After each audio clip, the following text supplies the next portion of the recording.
Hello everybody, it's Max McAllister here from Traxxion Dynamics today, and we're going to do a two-part series with a little bonus thrown in. It'll be a third video I'm going to do, but what we're going to do, and I'm going to call this the Ultimate Cool Cubby.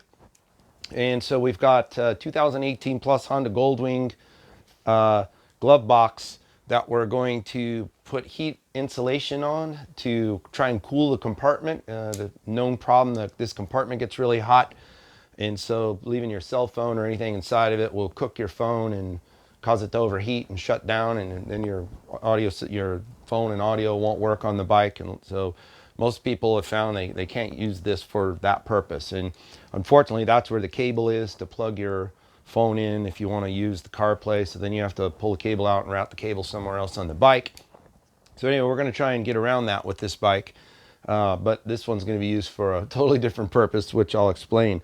But so the first step in what we're going to do in part one of the video is we're going to install the Cubby cooler. Sorry, I don't have a cameraman today. As usual, it's Saturday and I'm working by myself. So this is the electrical connection Cubby cooler fan kit. Now, this is a pretty ingenious little gizmo. I'm liking it. This is the first one I've installed, was on this box here a minute ago. And so let me say, this can be done on the bike. The Cubby cooler installation can be done on the bike. And the way that it's described by them how to do it can be done on the bike. I did it in a different way, and the way I'm doing it, I had to have this whole cubby and tower off. Now, I'm only doing that because I'm going to insulate the cubby box itself. So in order to get the cubby box off, there's 4 screws that hold it to this frame, and they're on the bottom side. So in order to get the cubby off and in your hand, requires a significant disassembly of the motorcycle. To the level that you would actually have to do if you were going to change your air filter. So a tremendous, I'm going to walk out here and show you this. So this is not for the typical do-it-yourselfer. It would only be for the most competent mechanics. So here is what your bike will look like to get that tower off. So if you're willing to get your bike to this stage and you're comfortable doing that, then okay. But if you're not, don't attempt it. So, but this is what your bike would look like. The very next thing you would do from here is change your air filter.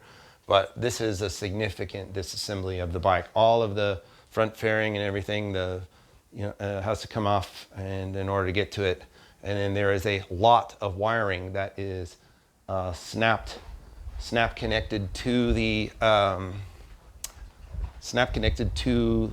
tower here, I'm calling it, the framework for it.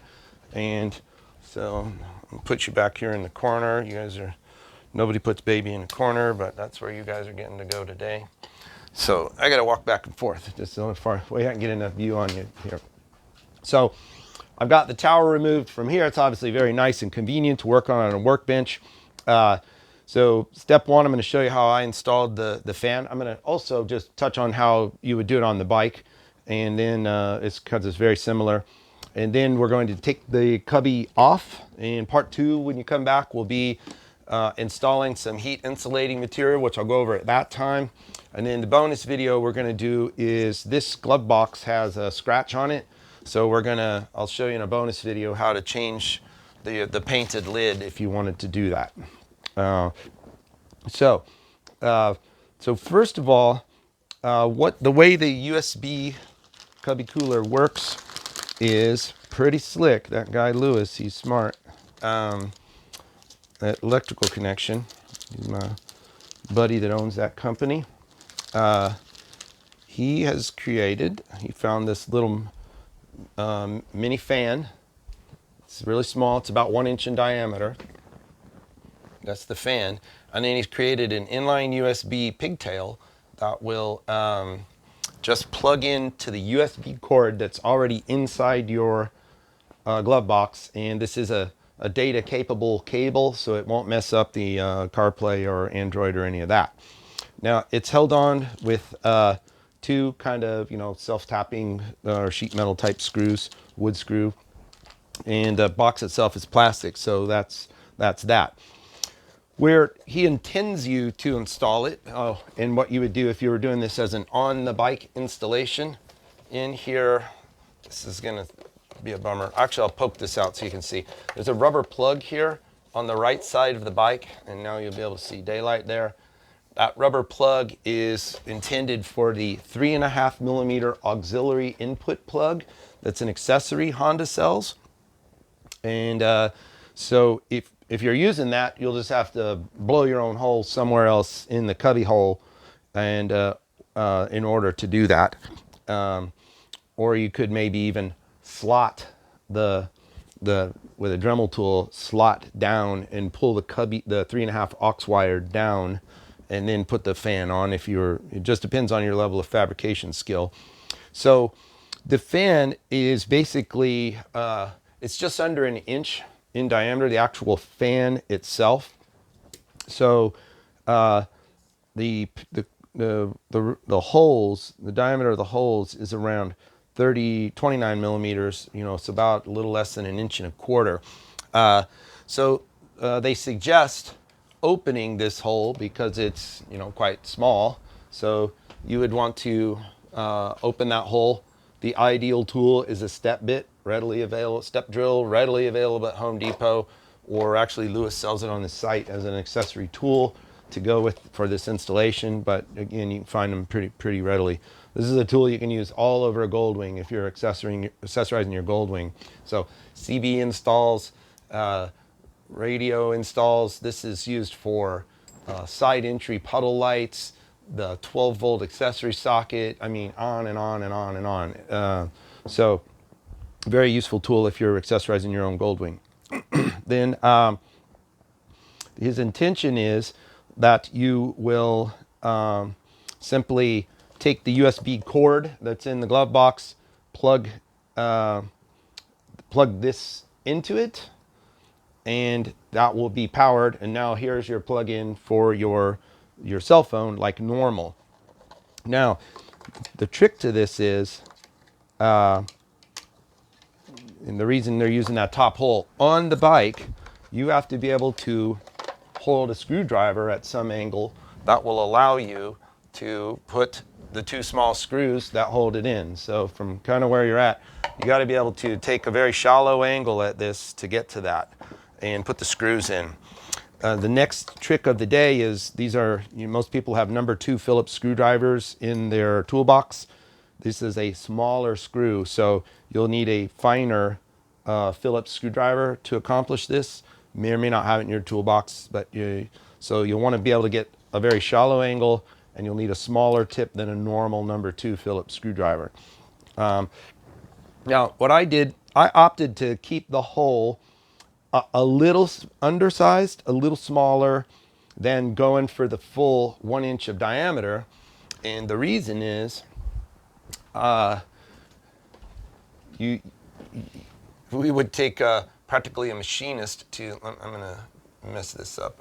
Let's see if I can zoom in. So if you were to go to the full diameter, this is the only distance out to where your screw is gonna be. You're gonna drill a pilot hole and then try and grab the plastic. So that's not anything significant. So I drilled my hole to around 20 millimeters. Let me see if I can touch this and it'll focus out there again. All right. So I chose 20 millimeters. Most of these step drills are marked. If you buy a metric one, it'll just say right on it where you drill to. You can even wrap a little electrical tape around the next level, so you just drill to the right level and stop with that. And or you can drill a hole one level at a time, just if you want to be safe, and just check with a caliper as you're going along.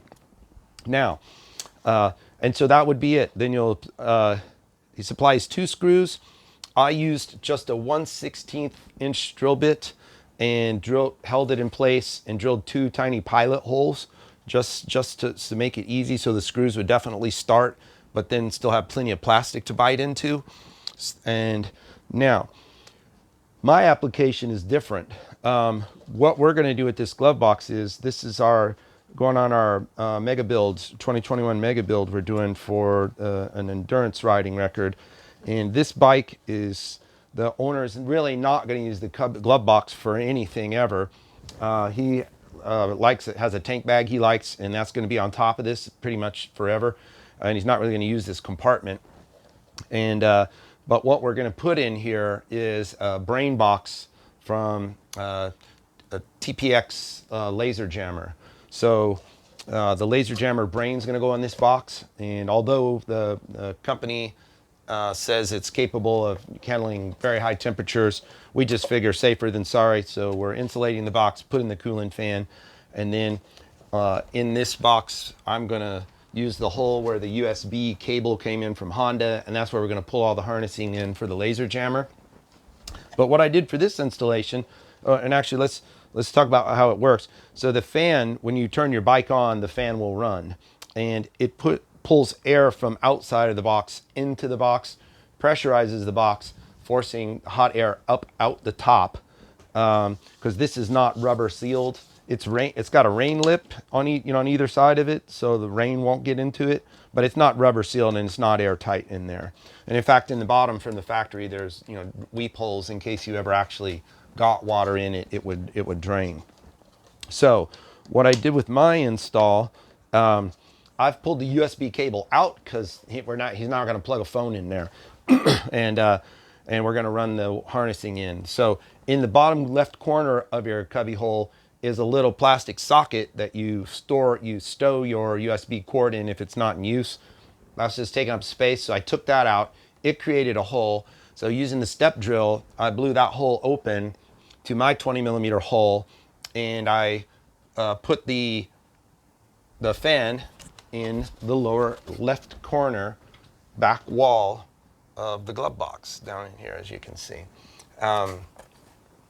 And so my trick is, you see, Max, how could you possibly get a screwdriver in there to put the two screws that hold the fan in place? Well, we just made a little hole here. So through this little hole in the front of the glove box, I was able to use this small, tiny Phillips screwdriver, pass it into the box, and get the screws started into my install there. And then I'm going to run, because it's dark here, and grab a flashlight. So this is a little delicate, fan with two delicate wires, and I was just concerned about anything yanking or pulling on this wire. So the next thing I did in here, right there, I drilled two small holes in the side of the glove box, and I passed a zip tie through, and I've cinched that wire to the corner so it's completely out of the way, and left a little tiny loop, a little slack down there at the bottom so that nothing would ever yank on the wire. And it's quite secure now. Then I've passed the USB out because, again, the owner's not going to use the USB inside the glove box on any level. So, and then we're still going to see it. I'm still going to use the 3.5 millimeter aux cord going into this box, which will plug into the laser jammer brain and give him audible alerts when a laser encounter occurs.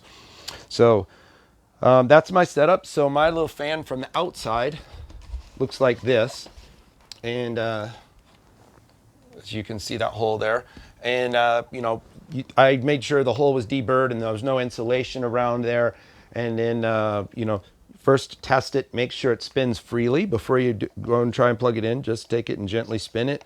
As long as you don't hear any scratching or scraping, your installation's going to be good. And then I went and plugged it into my PC and just let it power up and let it run and make sure everything was good.